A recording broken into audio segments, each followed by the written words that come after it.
And welcome back. It's time once again for book club, and Conrad Stump is back from the Springfield Greene County Library. Conrad, how are you? I'm great. How are you guys doing? We're good. Okay, so you brought us 3 selections today, I did. per usual. First up is Perma Red. What do we need to know about this? Yes, so this is a reissue that just recently came out from Milkweed Editions, and so I would call it like a really sort of striking, captivating coming-of-age story.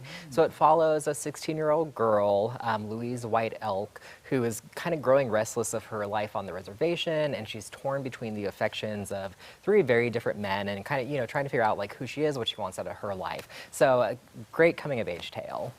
So when you say coming of age, you mean like a younger audience could read this, like teenagers? I think you could, right? Yeah, if you were a teenager and you were like figuring yourself out, I think it'd be really good for you and just sort of, yeah, anyone. But yeah, it's definitely, you know, she grows over the course of it. She learns more about what she wants, and you know, there's a tragedy that happens, and that helps her grow. And so it's really about, you know, sort of the journey that you're going on and where these things that seem really upsetting at the time are leading you. Yeah. Now, in addition to that, what's something that people are really going to love or appreciate about this book? Yeah, I think the characters, because they're so striking, they're so memorable, and so it alternates points of view between Louise and 2 of the men who are in love with her, and so you kind of get to know more about each of them, but also like anytime there are shifting points of view, it just sort of adds this nice tension to the story, right? Yeah. So I think the character work is fantastic. Is this one of those books that you knocked it out super fast because you couldn't put it down? Yeah, it's so engaging, like just the, you know, the voice, the story, the landscape,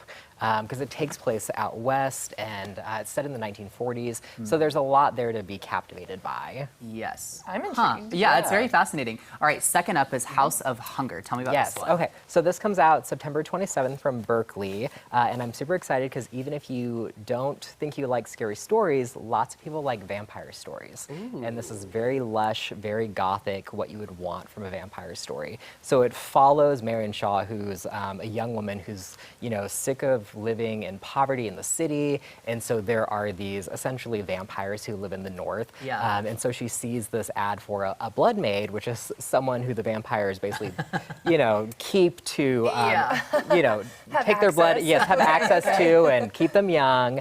And you know, she's just desperate to get out, so she takes this job, and of course, you know, what she finds there is horrifying. That's great leading into spooky season. Yes, it's perfect like for spooky season. Yeah. So, and I think if you like, you know, I like a lot of classic Victorian novels with great female heroines. So I think Marion Shaw is kind of one of those people. So it reminded me of Jane Eyre some, and like her just, it's told from her point of view, and it's just immediately like enthralling, and so the character of Marion is in line with those sort of great heroines of literary history. So as someone who doesn't like horror films or anything like that, you think I'll still like this book? Like, I'm not gonna have nightmares?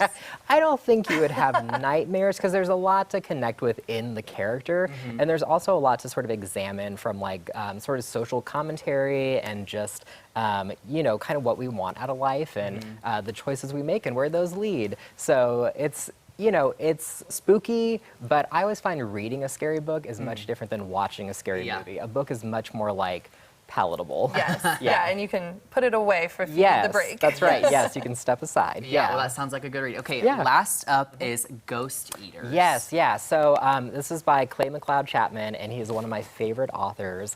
I've read 3 of his books, and so this comes out September 20th from Quirk Books, who's a great publisher.